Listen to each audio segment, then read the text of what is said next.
महादेवी वर्मा जी ने। महादेवी वर्मा जी अपने जीवन में जिससे भी मिली और प्रभावित हुई, उन सभी के बारे में उन्होंने अपनी किताब स्मृति की रेखाएं में बहुत ही प्यार से लिखा है।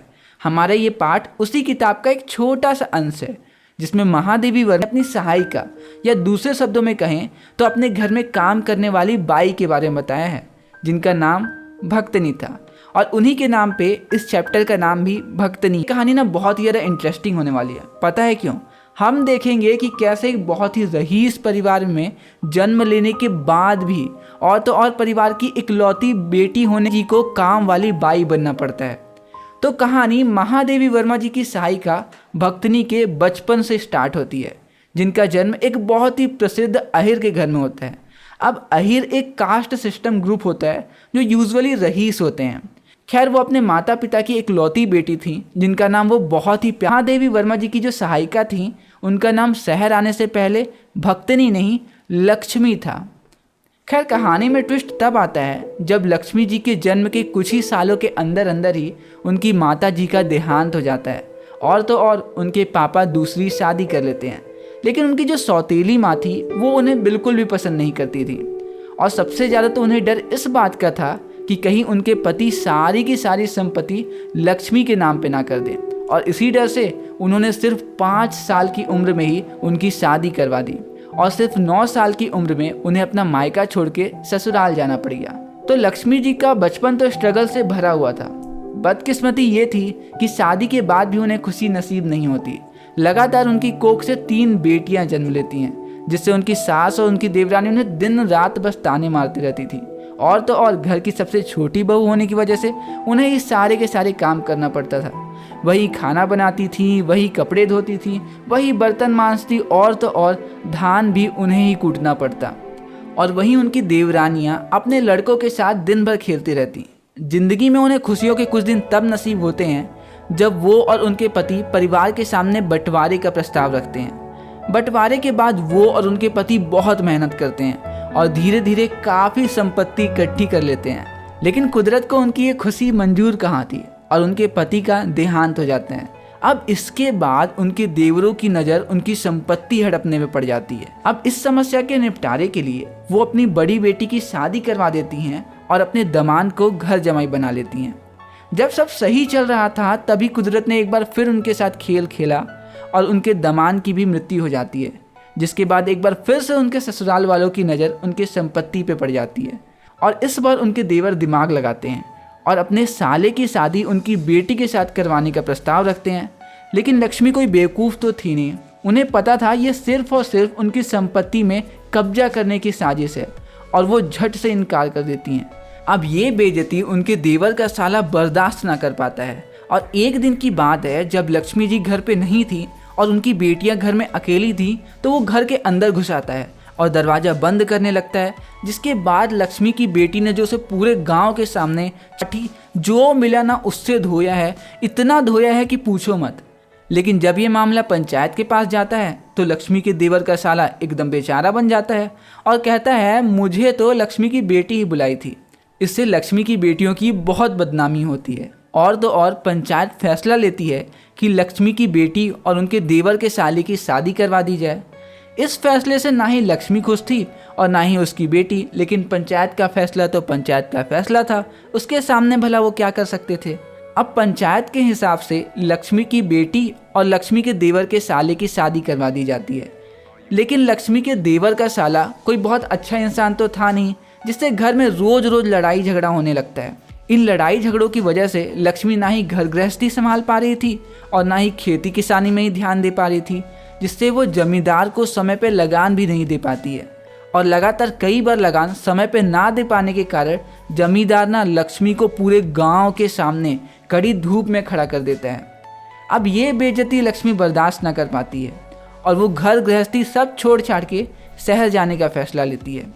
शहर में लक्ष्मी लेखिका से मिलती हैं। वे उन्हें कहती हैं, मैडम जी मैं कपड़े लत्ते झाड़ू पोछा खाना वाना सब कर सकती हूँ, आप मुझे अपने मकान में एक काम देंगी क्या। लेखिका को भी एक काम वाली की ज़रूरत थी और वो मान जाती हैं और कहती हैं अच्छा तुम्हारा नाम क्या है।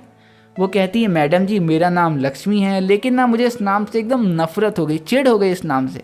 आप एक काम करो, आप ना मुझे एक नया नाम दे दो। लेखिका देखती हैं कि लक्ष्मी फटे पुराने कपड़े पहनी है, लेकिन गले में एक कंठ की माला के साथ वो एकदम साध्वी जैसी लग रही थी।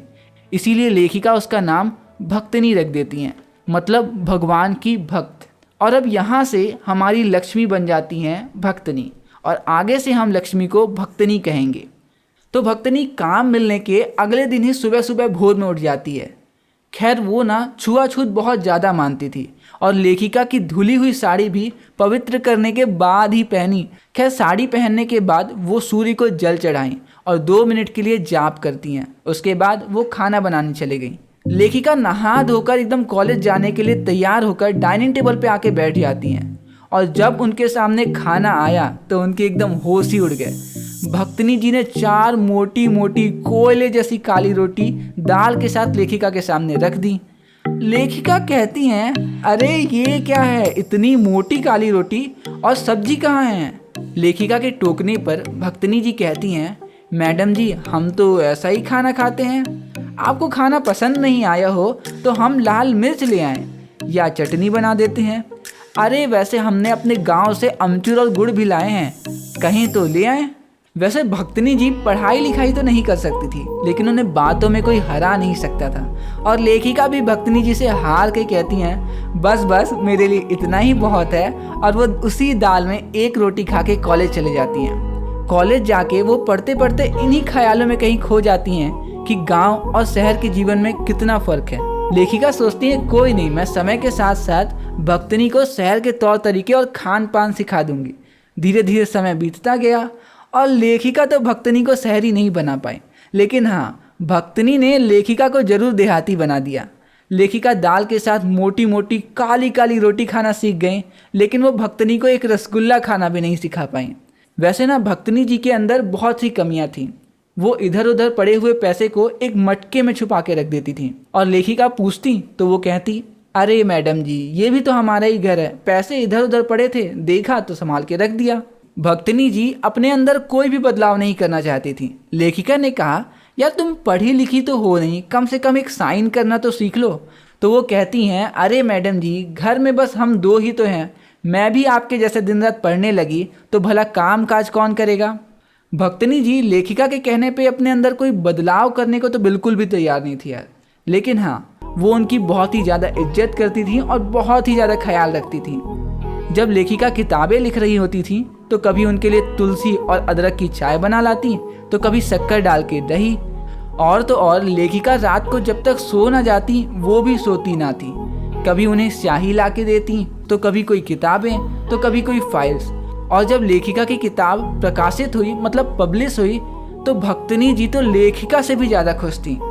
और इसी तरीके से धीरे धीरे लेखिका और भक्तनी जी के बीच इतना ज़्यादा प्यार बढ़ गया कि वो एक दूसरे के बिना रह ही नहीं सकते थे। कभी लेखिका गुस्से में कह देती थी, चली जाओ मेरे घर से, मैं किसी और को ढूंढ लूँगी, तो भक्तनी जी बुरा ही नहीं मानती थी और हंसकर टाल देती थी और कहती थी, मैडम जी आप मेरे बिना रह लोगे क्या। वैसे तो भक्तनी कारावास मतलब जेल से बहुत ज़्यादा डरती थी, लेकिन जब एक किताब की वजह से लेखिका को जेल हो जाती है तो वो उनके साथ जेल जाने को भी तैयार थी। लेखिका के लिए वो अपने डर को भुला के पुलिस की पूरी फोर्स से लड़ने को तैयार थी। तो ये था लेखिका महादेवी वर्मा द्वारा लिखा गया भक्तनी जी का संस्मरण। और ये कोई कहानी नहीं, रियलिटी है। भक्तनी जी के साथ जो भी घटनाएं घटी वो सत्य पे आधारित नहीं है, वो सत्य ही हैं। तो आपको कैसा लगा?